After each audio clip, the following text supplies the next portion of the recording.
Code படத்தின் வாய்ப்பை நிராகரித்த பிரபல நடிகை.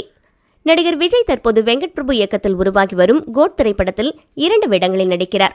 இளம் வயது நடிகர் விஜய்க்கு மீனாட்சி சௌத்ரி ஜோடியாகவும், இவர்களுடன் ஸ்னேகா, பிரபுதேவா, லைலா, பிரசாந்த், மோகன், பிரேம்ஜி, வைபவ் என பல நட்சத்திரங்கள் நடிக்கின்றனர். ஏஜேஸ் நிறுவனம் தயாரிக்கும் இப்படத்திற்கு யுவன் சங்கர் ராஜா இசையமைக்கிறார். ரஷ்யாவில் ஆக்ஷன் காட்சிகள் படமாக்கப்பட்டு சென்னையில் தற்போது இறுதிக் காட்சிகளின் ஷூட்டிங் நடைபெற்று வருகிறது.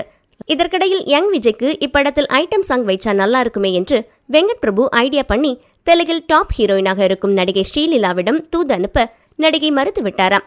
விஜய் படத்தில் ஒரு காட்சியிலாவது வரமாட்டோமா என்று பல நடிகர்கள் ஏங்க இவர் வந்த வாய்ப்பை வேண்டாம் என்று மறுத்ததற்கு காரணம் தமிழில் ஹீரோயினாக மட்டுமே அறிமுகமாக விரும்புகிறாராம். அதனால் ஐட்டம் சாங் எல்லாம் என்னால் ஆட முடியாதுன்னு மேடம் நோ சொல்லிட்டாங்களாம்.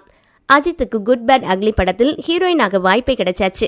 அதனால் விஜயுடன் ஆட முடியாதுன்னு மறுத்துவிட்டார். விஜய் கூடவே நடிக்க முடியாதுன்னு தைரியமாக இவர் கூறியதை கேட்டு கோடம்பாக்கமே வாய்ப்பிழக்குதாம்.